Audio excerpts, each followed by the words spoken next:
And Al-Qasim was one of the most knowledgeable among those seven. One of the poets, he combined them in one poetry about the seven scholars that were known after the companions, the generation of the companions of the Prophet ﷺ.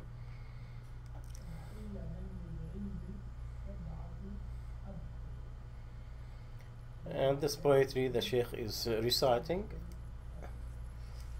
that these people are like a sea of knowledge, and he's naming them Ubaid, and he named all seven of them.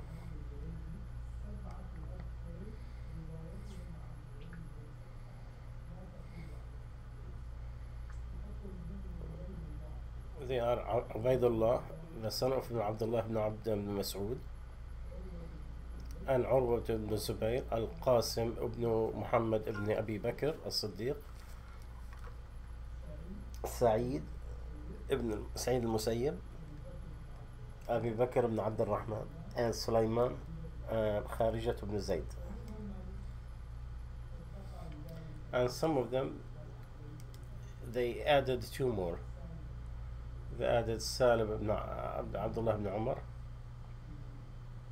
and others. But this is the famous seven, as known as the seven scholars. So Al-Qasim was among them, and he was among the smartest among them, a more memorizer, a more accurate in reciting the hadith on the Prophet sallallahu alaihi wasallam. How could not, when he was raised on his aunt Aisha, the wife of the Prophet ﷺ, the daughter of Abu Bakr Siddiq. And I'm going to tell you some of his seerah that shows you the atmosphere that he was raised in, and that has a big influence in his raising him.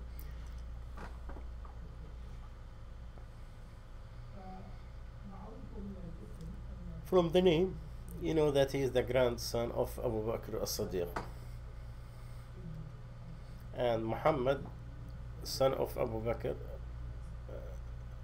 he is the son of from the wife that has Asma ibn Umays.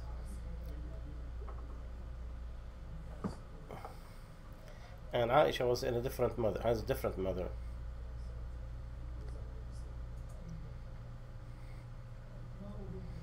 So Asma ibn Umays was from a different wife that Abu Bakr has.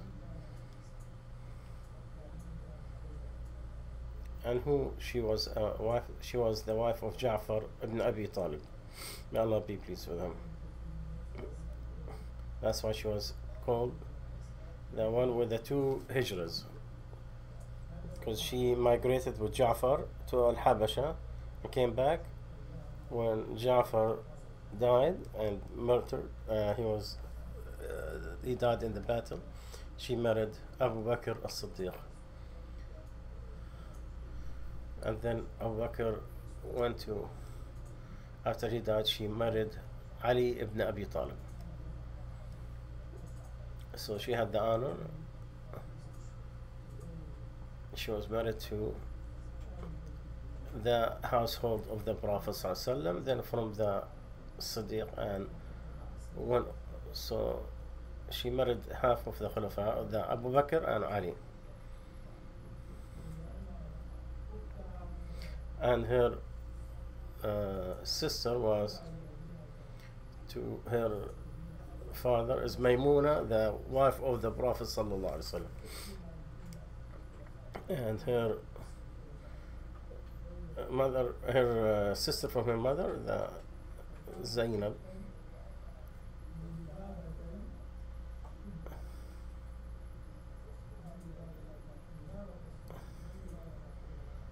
And she was a sister to the wife of the Khalid bin Walid, and to also to the sister to the wife of Al-Abbas. So she is well into the household of the Prophet ﷺ and the companions.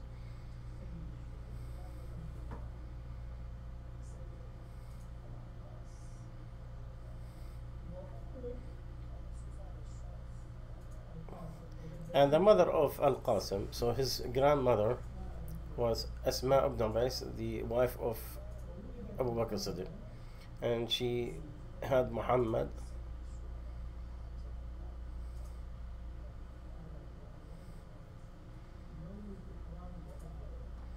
She had him on the day that was she would do the ihram of the Hajj of Al-Wada.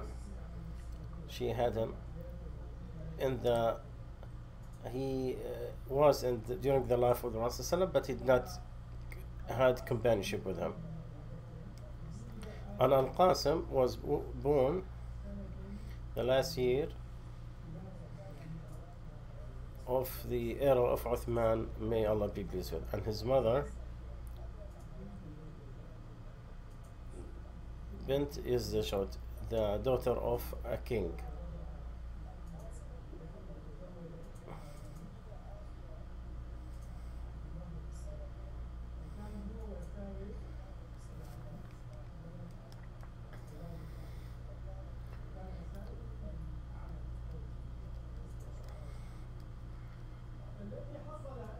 So, in summary, for Qasim, as soon as Uthman was died and the fitna started, then his father Muhammad had the ruling of Egypt.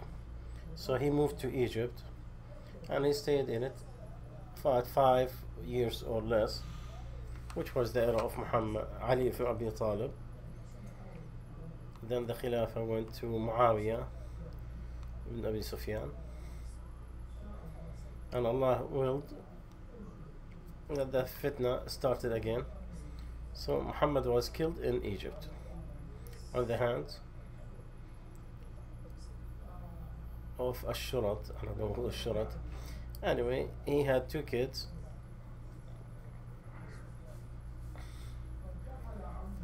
So his uncle Abdul Rahman Abu Bakr, he went to Egypt and he took him back to Al-Medina. So Aisha, may Allah be pleased with her, and took both of them, and that's why she raised them in her household. So he was raised in the household of the Prophet sallallahu alaihi wasallam. I will tell you from the story of Al-Qasim how did his aunt Aisha raise him and his sister, and so you'll understand that the great men that you hear about, behind them Allah get them that atmosphere that raised them, get them the knowledge and the trustworthy of people. And this is what you have to have in your household, that atmosphere of calmness, that you raise in the kids the love of the knowledge and the love of the Prophet sallallahu alaihi wasallam. So she said, or he said, Al-Qasim said in his memoirs, that Aisha took us from my uncle's house and put us in her own house. I haven't seen a mother or a father better compassionate toward us. She used to feed us with her own hands, and she didn't eat with us. So if there is anything left over from our food, she'll eat. Look at the love that she had for them, until the kid eats without feeling any burden that someone is competing with the food, even though if she's his aunt or the mother of the believers, the daughter of As-Siddiq, the wife of the Prophet ﷺ. And she used to be like a mother to us, and she used to wash us, shower us, and let us wear the brightest white bread, I mean clothes. And she loved us to, she used to let us practice the goodness and to forbid us from evil. And she used to raise us and taking care of our body and also of our soul and our brain and our intelligence. Then she used to raise us in our body with the compassionate and the love and providing everything we need for our food. And she used to also raise us, uh, educate us, uh, be concerned about every little knowledge we have. And she used to teach us what she can from the book of Allah, and to teach her what we can understand of the hadith of the Prophet sallallahu alaihi wasallam.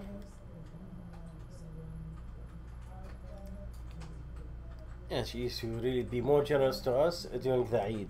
So the night of Arafah, she will cut my hair and she will shower me and my sister. So if we wake up, she give us the best new clothes, and she take us to the, or she will send us to the masjid so we could do the Eid prayers. So when we come back, she will take me and my sister, and she will slaughter with her own hand. Look at this companionship. Always, Al Qasim, he was uh, he was an orphan, but Aisha, she saw the goodness, so she kept them as if they did not lose a father or a mother. We have a saying that behind a great man, great woman, uh, she is a woman. She is a scholar.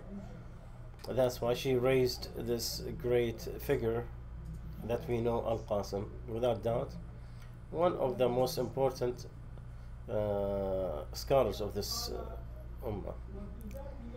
And one night, she gave us white clothes, and she put me in her leg, and she put my sister on the other leg. And she called my uncle Abdul Rahman, the son of Abu Bakr. When he entered, she greeted him and she talked. So she thanked Allah and complimented him. And I haven't seen anyone who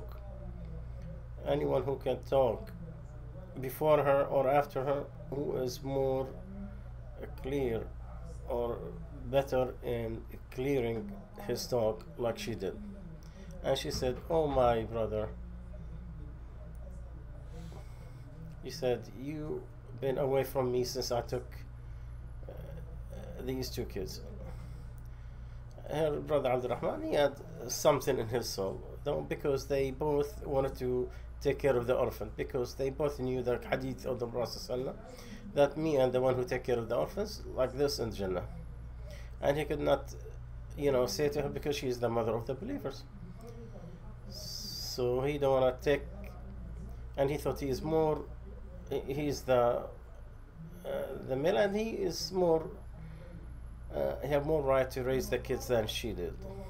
She said, "By Allah, I didn't do it because I want to be superseded, nor because accusing of anything or thinking that you're going to be short and taken care of,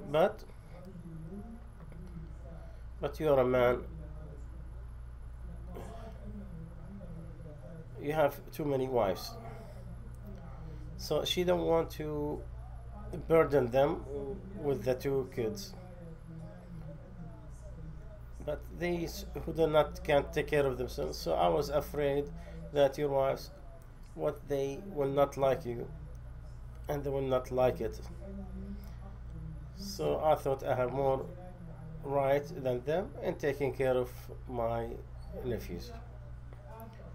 So she preferred that she will take the burden of raising them than her brother taking care of them, and his wives might not like what she find in those two kids because they are cannot take care of themselves.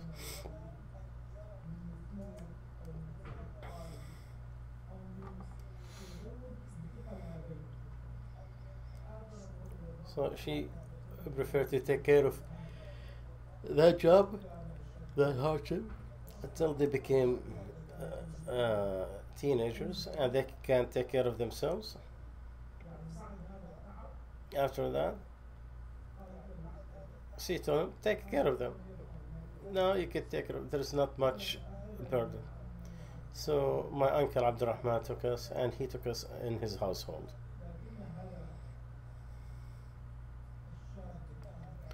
But this young man, he is attached to his aunt and his household, and who is in that household. So he kept visiting her, so he could learn the hadith of the Prophet ﷺ from her. And he used to visit one after the time, and he never dared to ask something in his heart until Allah opened his heart to dare to ask that question. So he asked her, he said, "Oh, my mother." He addressed her with a, he said, cover the grave of the Prophet ﷺ and the grave of his companions. And the three, they're still in her household and in her room.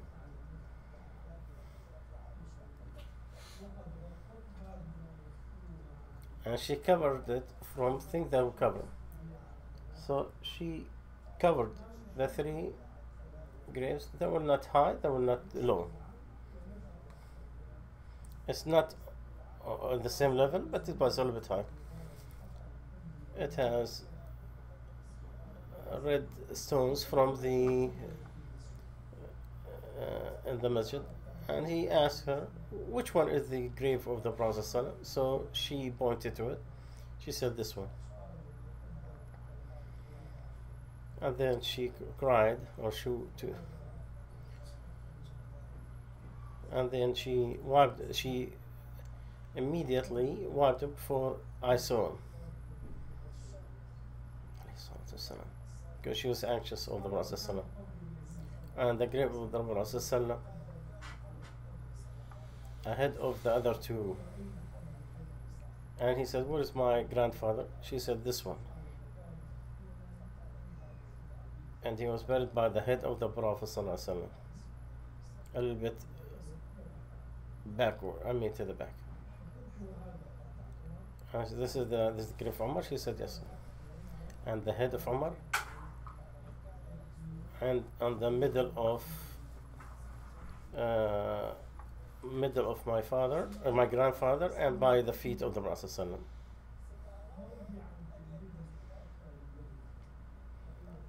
So where did he sit? He outside the masjid. He sat by the grave. He sat between the grave and the member, and the Rawda that is blessed. This is the place he used to teach all his life. The best spot on earth that Allah blessed, and one of honored masjid that he multiplied their word, in a place, it's a place that is a garden in Jannah, as the Prophet ﷺ described it.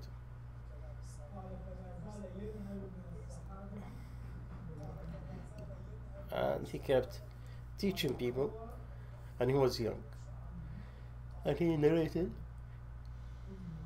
from his mother, his aunt Aisha, may Allah be pleased with her, and Abu Hurairah, and Abdullah ibn Umar, and Abdullah ibn Amr ibn al-As, and a lot of other companions. And he was the most accurate person who memorized the hadith. And Ubaydullah ibn Umar used to always narrate the hadith from him.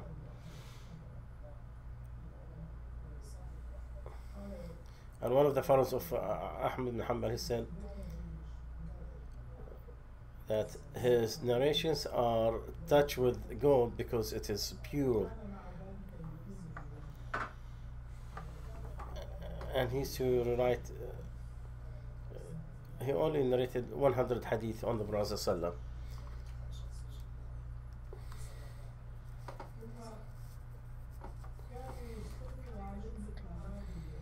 And the scholars used to come to learn from him. So his knowledge was widespread all over the globe. And one of the wonderful things that his daughter, who is his daughter, by the way?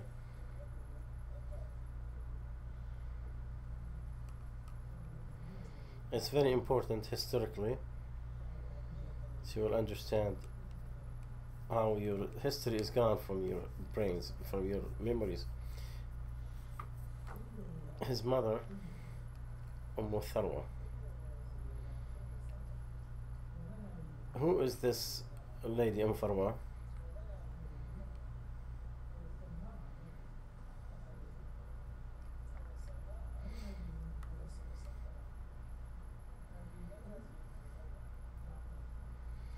Ja'far as-Sadiq.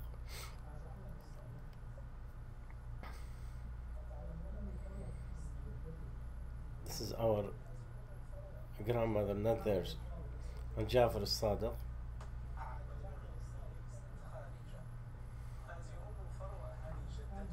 from the grandsons of Abu Bakr as-Siddiq. So we are more proud over him than others. And Hussein and all of them. Ja'far as-Sadiq is very important historically. Our brothers in India, they raise him highly. It was said, and it's not, that Abi Hanifa learned from him, Allahu Alam.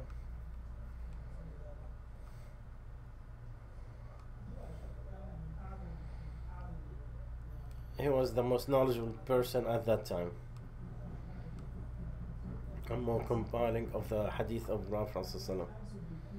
But to understand this historical chain, it's very important that you understand, so you know where Ja'far as-Sadiq came from, and whomever, and you cannot call the Imam for him if he is not for his grandfather as-Siddiq, Abu Bakr as-Siddiq. And Ja'far, he narrated from Al-Qasim, and Al-Qasim took it from Aisha. From Aisha, may Allah be pleased with him. So whomever claim knowledge without origins, or claim a branch is not attributed to the main of the tree, is a thief.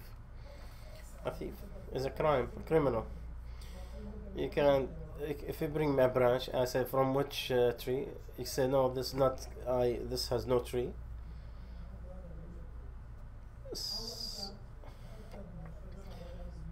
So either you take it from a tree and you don't want to give it its original origins. So Ja'far as-Sadiq, he is the great grandson of Abu Bakr as-Siddiq. And his knowledge is not separated from the knowledge of Aisha, may Allah be pleased with her, because he learned it from his grandmother, from his mother, and his grandmother, from his grandfather.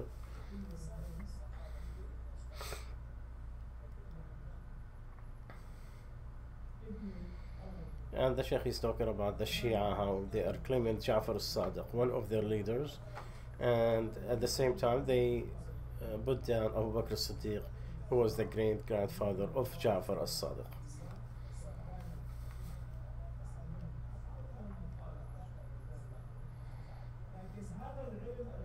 But this knowledge that this person had, Al-Qasim, and he inherited his grandson Ja'far as-Sadiq, this is the knowledge of the household of the Prophet ﷺ. And the knowledge of our mother Aisha, may Allah be pleased with her.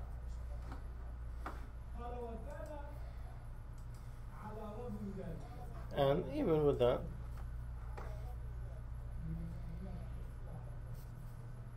and he was a place where people will attend to try to reach him.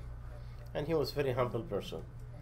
He used to sit down in the place of the Prophet ﷺ in his masjid. And someone came to him and said, who is more knowledgeable, you or Salim of Abdullah? People want to, you need to benefit from the scholar, regardless who is more knowledgeable. A lot of people, they get themselves busy of the things that they know and they do not know. What did you know? Who is different? Who is better? So he didn't answer him. So when somebody addressed him, asked him that question, he did not answer. And when he told him, Salim Abdullah is over there, go to him.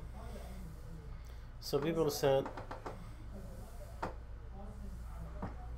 Qasem was more knowledgeable, but he did not want to answer him as a humble. I cannot say Salim more knowledgeable because then he'll be a liar.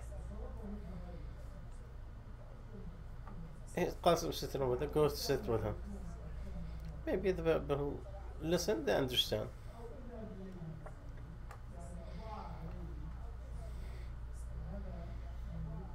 Now this is the gentleness of and the etiquette of replying back to someone who asks an unimportant question.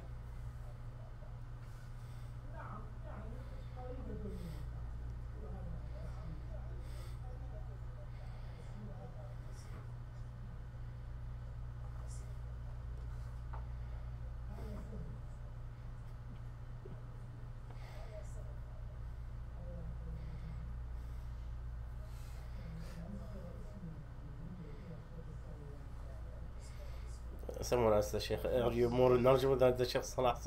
He said, it's an honor that you are attributed to him. I am one of his students. I'm a student to his students, and I'm honored that Allah allowed that. Then Abdul Malik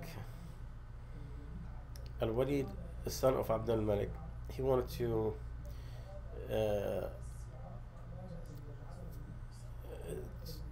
add to the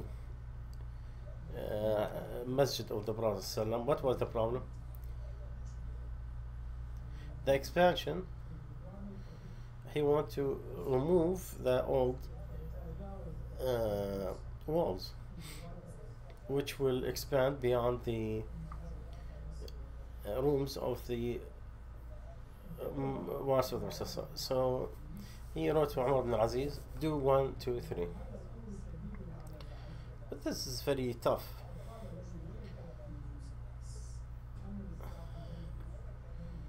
And he said, take the example of Umar and Uthman, and used to Al-Qasim and Salim, because they are the leaders and the most scholars, known scholars at that time. If they agree with you, then you could do the expansion, and people will not give you a problem. So Umar ibn Abdul Aziz, and he was the ruler at that time, he compelled people, and he told them the order of the Khalifa. Al-Qasim, was optimistic, and so did Salim, and they used to make dua to the Khalifa. And with that,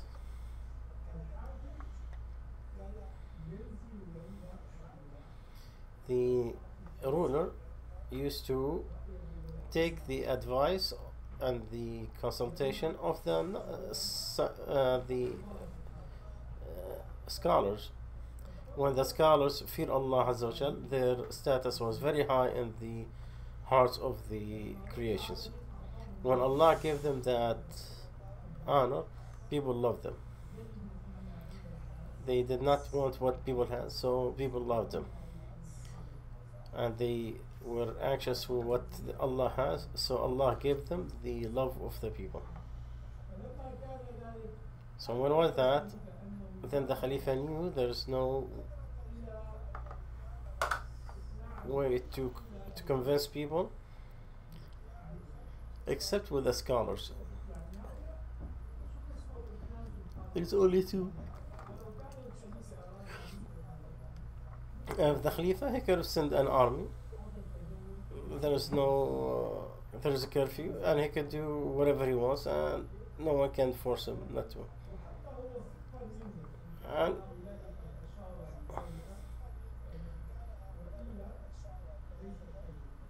if they agree, then it is okay. If not, they will not do it because they feared Allah, and they only stop with the limits of Allah Azza wa Jal, and they do or rule within the rules of Islam, and following the Sunnah of the Prophet ﷺ.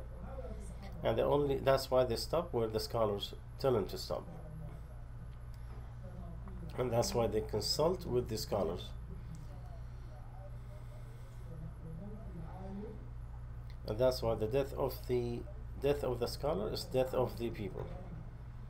But it's the true scholars who follow the Sunnah of the Prophet ﷺ, who do not fear anything in the sake of Allah,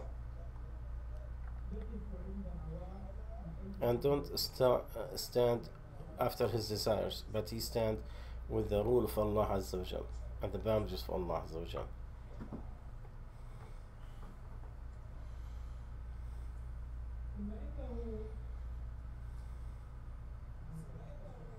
We will summarize inshallah, so will not be taken by time.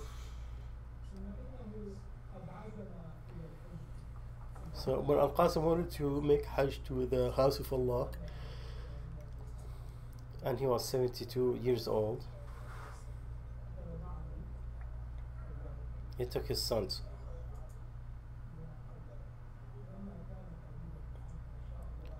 When he was close to Mecca, he got sick. So he told his son, and he advised him. And look at the advice he gave him. He said, "My son, if I died, then make my clothes is what I'm wearing. This is the clothes of my grandfather Abu Bakr.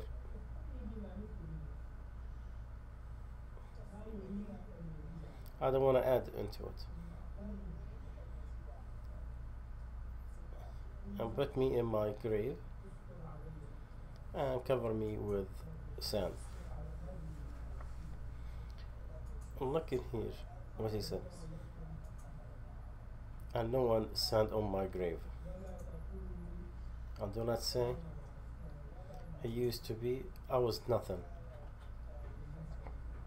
And go to your family."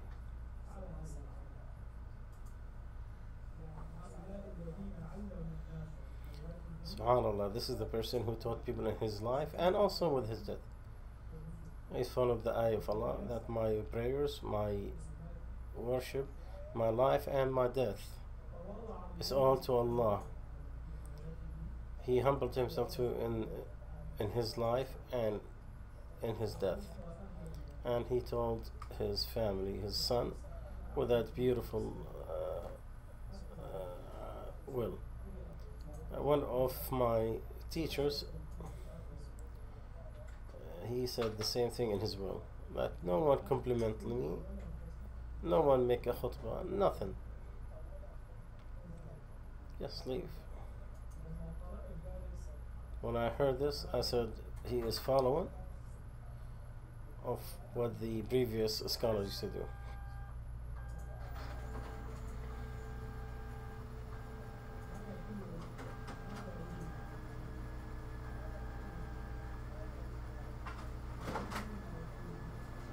And none of what people say nowadays of making khutbahs is making any difference. The true testimony of Allah, it is better than anything. But this is where you can see the confidence of the scholars in Allah Azza wa Jal. The real reliance on Allah Azza wa Jal. They relied on Allah, they did not rely on themselves or anybody else beside Allah. And they knew what Allah has, it is good and everlasting. And it will be sufficient for them that Allah Azza wa Jal compliment them in the presence of the angels. They have no need of the Christian. We ask Allah Azza wa Jalla to make us the manners of the companions and the followers. Inshallah, we'll continue next time. Salam.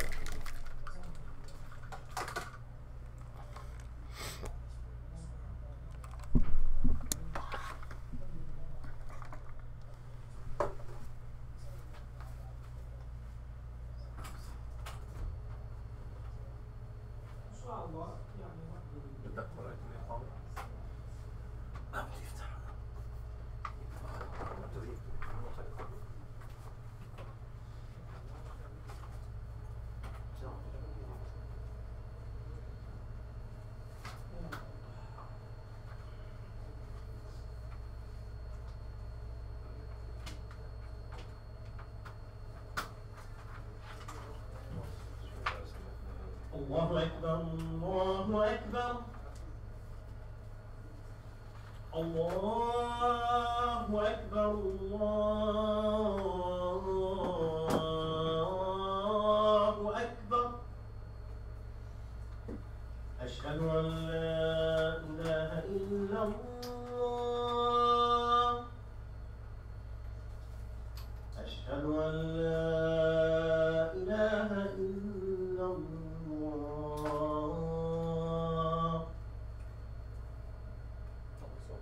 أشهد أن محمدا رسول الله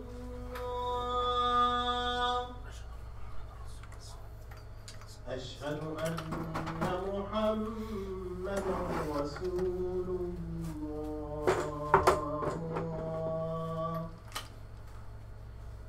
حي على الصلاة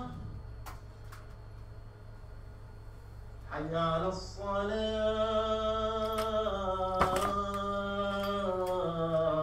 الصلاة حي على الفلاح